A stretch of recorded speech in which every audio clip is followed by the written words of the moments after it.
ඔබ ඉදිකිරීම් කටයුතු ආරම්භ කරපු නිවස අතරමැද නැවතිලා තියෙනවා. එහෙමත් නැත්නම් ඔබ මූලික අත්තිවාරමේ වැඩ අවසන් කරලා එතනින් එහාට ඉදිකිරීම ආරම්භ කරන්න හිතන් හිටියත් ඒක මොනයම් හේතුවක් මත හෝ බාධා වීමකට ලක් වෙලා තියෙනවා. ඔන්න ඔය කාරණාව අද බහුලව දකින්න ලැබෙන ප්‍රශ්නයක්. හැමෝම කියන්නේ මහත්තයා මට මෙතනින් එහාට ගියේ හදාගන්න බෑ. කොච්චර උට්ටුනත් මේක දෙයක් කරගන්න බෑ. යම්කිසි ප්‍රශ්නයක් අනිවාර්යෙන්ම ඇති වෙනවා. අන්න ඒ වගේ තත්ත්වයන් අපිට කතා බහ කරන්න එහෙම නැත්නම් අහන්න දකින්න හම්බ වෙනවා. මෙතනදී වැදගත් දෙයක් තමයි මේ කාරණාව දෝෂමය කාරණාවක් නිසා ඇතිවෙන ගැටලුවක්. විශේෂයෙන්ම හැබැයි සමහර අය ගොඩක් වරද්ද ගන්න දෙයක් තමයි නිවාස සැලැස්මේ තියෙන වැරද්දක් නිසා මෙන්න මෙහෙම වෙනවයි කියලා විවිධ වාස්තුවේදීන් ගාවට යනවා. නිවාස සැලැස්ම ආය දෙපාර තුන් පාර අඳිනවා. සමහරලාට තියෙන අතිවාරම් කඩලා වෙනස් කරනවා. අන්න ඒ වගේ කාරණාවන් සිද්ධ කරන්න ගන්නවා. ඒ වගේ තත්ත්වයන් වල යම් කාරණා තියෙනවා. නැතුවා නෙමෙයි. නමුත් මේ කාරණාවට ප්‍රධාන වශයෙන් බලපවත්වන්නේ ඔබගේ භූමියේ හැඩතලය සහ භූමියේ පිහිටීම කොහොමද කියන එකයි. නිවාස සැලැස්මේ වාස්තු බොහෝ දුරට ඔබට බලපාන්නේ ඔබ නිවස ඉදි කරලා එහි පදිංචියට ගියාට පසුව. එතකොටයි එහි දෝෂයක් ඔබට බලපාන්න ගන්න. නමුත් ඉඩම තුල ඔබේ නිවස හදන්න පටන් ගත්තයින් පස්සේ එහි හදාගෙන ඉවර වෙලා ඔබ පදිංචියට යනකම් බොහෝ කාරණාවලට යම්කිසි ගැටලු හෝ ප්‍රශ්න නැත්තම් දියුණුව හෝ යහපත උදා වෙන්නේ මේ භූමියේ තියෙන වාස්තු පිහිටීම මත. ඔබ පදිංචියට ගියාට පස්සෙත් භූමියේ වාස්තු පිහිටීම බලපාන. නමුත් මේ අපි කතා කරන අද මාතෘකාවට ඒ ගෙදර වැඩ කටයුතු අතරමඟ නවතින්න ප්‍රධාන හේතුවක් වෙන්නේ මේ භූමියේ පිහිටීම නැත්නම් මේ භූමියේ හැඩතලය හා සම්බන්ධ කාරණාව. වැදගත්ම දේ තමයි භූමියේ හැඩතලය.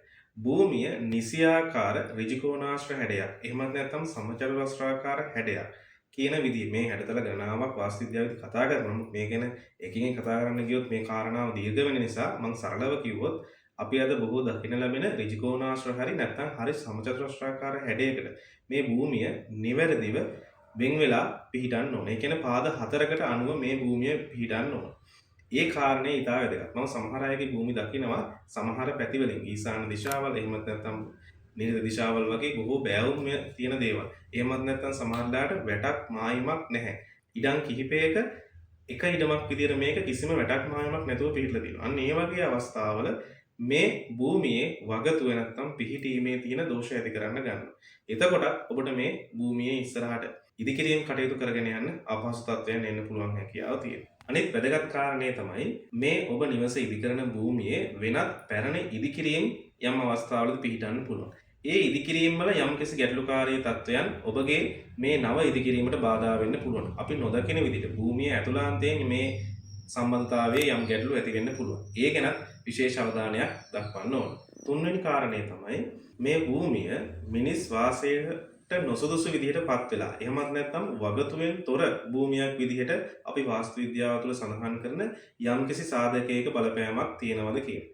මෙවැනි තත්වයක් තිබුණොත් ඔබ වාස්තුවේදියෙක් එහෙම නැත්නම් වාස්තු විද්‍යාඥයෙක් මන්ත්‍රාචාර්යවරයෙක් වගේ කෙනෙක් සමග සම්බන්ධ වෙලා නිමිති පරීක්ෂාවක් කරලා මේ භූමිය පරීක්ෂා කරගෙන එහි තියෙන තත්ත්වය විමසලා ඊට යම්කිසි කළ යුතු පිළියම් සිද්ධ කරන්න ඕන. මේක ටිකක් දීර්ඝ කාරණාවක්.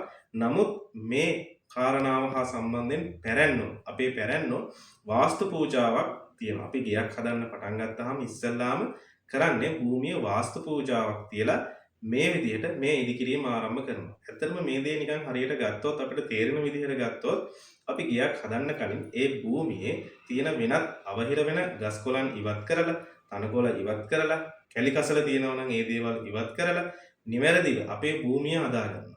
එතකොට අපිට පෙනෙන ආකාරයෙන් මේ දේ සිද්ධ වෙනවා. නමුත් සමහර වෙලාවට පෙනෙන්නේ නැති විවිධ කාරණා තියෙන්න පුළුවන් මේ අපේ භූමියේ වගතුව කියන తත්වය ගැටලුකාරී තත්යකටපත් වෙනවා. ඒ නිසා මේක නිවැරදිව ග්‍රහණය කරගෙන ඊට අනුව නිවැරදි වාස්තු පූජාවක් සිද්ධ කරලා පැරණි අය මේ ඉදිකිරීම ආරම්භ කරනවා. නමුත් අද සමාජය තුළ බොහෝ විට එවැනි කිසිම කාරණාවක් සිද්ධ වෙන්නේ නැහැ. ගොඩක් දුරට සමහරලාට පහන් පැල් තුනක් එහෙම නැත්නම් පහන් පැල් පහක් සූදානම් කළා ඒ පහන්පත්තු කළා ආගමික වතාවක් සිද්ධ කළා ආරම්භ කරනවා. ඔය එන්නේ අර තියෙන වාස්තු පූජාවෙම පුංචි කොටසක් විතරයි. ඉතින් ඒ හින්දා මේ කාරණාව ගැන අපි විශේෂයෙන් අවධානය දක්වන්න ඕන කාරණාවක් තමයි. මෙන්න මේ විදිහට භූමිය හරහා කාරණා තුනක් යටතේ අපේ නිවස එතනින් එහාට හදාගන්න බැරි තත්යකටපත් වෙනවා. යම් අවස්ථාවලදී මම දැකලා තියෙනවා අපි ගෙදර කොටසක් කාමර කෑලි දෙකක් විතර හදාගෙන පදිංචියට ගිහිල්ලා එතනින් පස්සේ ඒකේ හදාගෙන යන බැරි තත්ත්වයකටපත් වෙලා තියෙනවා. මේ කාරණේ ටිකක් වෙනස් වෙනවා. මොකද අපි එහි පදිංචියට ගිහින් තියෙනවා. සමහර අවස්ථාවලදී නිවාස සැලැස්මක් ඉදි කරලා එහි කොටසක් අපි හදා ගන්නවා. නමුත් ඒ හදන කොටසේ වාස්තු පිහිටීම නිවැරදිව සිද්ධ වෙන්නේ නැහැ. මොකද අපි හිතලා කාමර කෑලි දෙකක් තෝරගෙන තමයි මේක නිර්මාණය කරන්නේ. අන්න එවැනි අවස්ථාවලදී එහි තියෙන වාස්තුමය කාරණාවක් තමයි එතනින් එහාට මේ ගේ ඉස්සරහට ඉදි වෙන්නේ නැහැ. අනිත් දේ තමයි යම් අවස්ථාවලදී මේ භාගයට හදපු ගේ ඉස්සරහට කරන් යන්න බැරි වෙනවා. තමන්ගේ ග්‍රහ අපල තත්වයන් හරහා යම්කිසි බලපෑමක් ඇති කරලා. ප්‍රධාන වශයෙන් ප්‍රබල සෙනසුරු රාශියක එහෙමත් නැත්නම් රාහු අපල වගේ තත්වයන් ප්‍රධාන වශයෙන්ම ප්‍රබල විදිහට බලපෑපුවා. මෙන්න මේ කියන කාරණා දෙක හරහා අපේගේ නිවසක් ඉදිකිරීම ඉස්සරහට කරගෙන යන්න බැරි තත්ත්ව විදිහට බාධා ඇති කරන්න ගන්න. ඉතින් මේ ගැන විශේෂයෙන්ම ඔබ නිවසක් ඉදි කරන්න යනවා. ඒ කියන්නේ ඔබ හදපුගේ නැවත ඉදිකිරීමක් ලක් කරන්න යනවා නම් එතනදී ඊට කලින් ඔබගේ දෛවඥවරයා හම්බෙලා එයාට කියලා සුදුසු නැකත් වේලාවක් තෝරගන්න ඕන.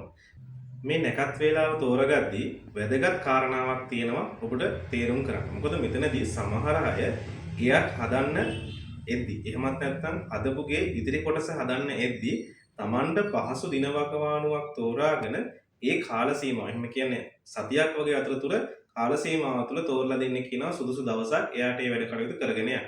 ඒක ගැටලුවක් නැහැ. හැබැයි මෙන්න මේ වගේ අවස්ථාවක ඔබට යම්කිසි ග්‍රහ පිහිටීමක් බාධාකාරී විදිහට තියෙනවා නම් සෙනසුරු හෝ රාහු වගේ ග්‍රහයක බලපෑමක් තියෙනවා නම් අන්න ඒ වගේ අවස්ථාවලදී ඒ තියෙන දෝෂ මැකෙන්න සහ ඒ භූමියේ යම්කිසි ඇති කරන දෝෂ මැකෙන්න නිවැරදි හොඳ ප්‍රබල ග්‍රහ පිහිටීමක් නැකතක් විදිහට තෝරගන්න නම් ඔබ දෛවඥවරයාට කාලයක් ලබා දිය යුතුයි.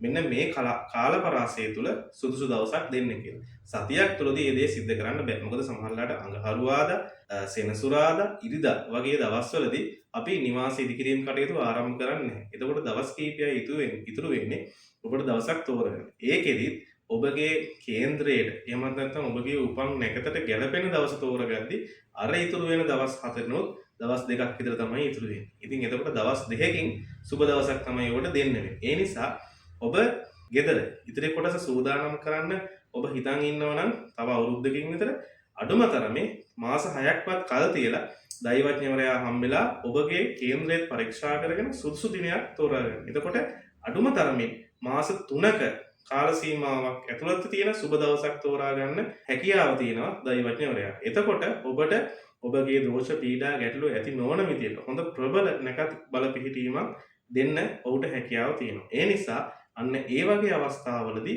නිවැරදිව අපි මේ නැකත් ශාස්ත්‍රය භාවිතා කරොත් ඔන්න ඔය විදිහට මම කියන ආකාරයට මේ සුබඵල වර්ධනය කරගන්න පුළුවන් සහ අර ගේ ඉදිකිරීම කටයුතු මග නතර වීමකින් තොරව නිවැරදිව කරගෙන යන්න පුළුවන්. කෙටි උදාහරණයක් කියන්නම්.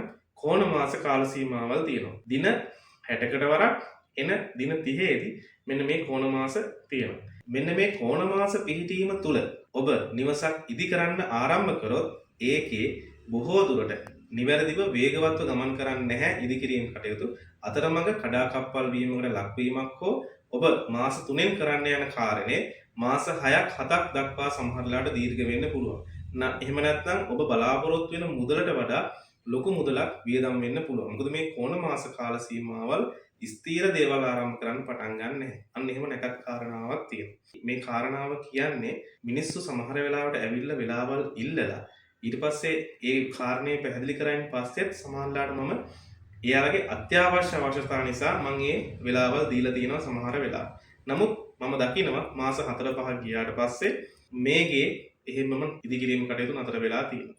ඉතින් ඒ වගේ වෙලාවට නැවත ඒගොල්ලෝ ආවට පස්සේ මම මේ කාරණාව තේරුම් කරලා දීලා නිසි සුබ වේලාවක් දීලා ඉතින් එහාට ඒක කරන් යන ආරම්භ කරන්න දුන්නාට පස්සේ ඒ දේවල් බොහෝ වෙලාවට නැවත හොඳින් ආරම්භ වෙලා ඉස්සරහට යනවා. මේ අත්දැකීමෙන් එකයි මම මේ කියන්නේ මෙන්න මේ කෝණ මාස වගේ කාරණාවන් වලදී ඉදිකිරීම කටයුතු ආරම්භ කරන්න හොඳ නැහැ කියන කාරණා.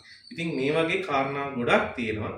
නැකත් ශාස්ත්‍රය තුලත් නිවැරදිව අරගෙන කල්පනා කරලා මේ වගේ දේවල් අවබෝධයෙන් යුතුව ඔබගේ දෛවඥවරයාගෙන් විශේෂ පැහැදිලි කිරීමක් අරගෙන නිසියාකාරව මේ ඉදිකිරීම කටයුතු කරා යන කිසිම හේතුවක් හින්දා එවිට මඟ නැවතීමක් සිද්ධ වෙන්නේ නැහැ.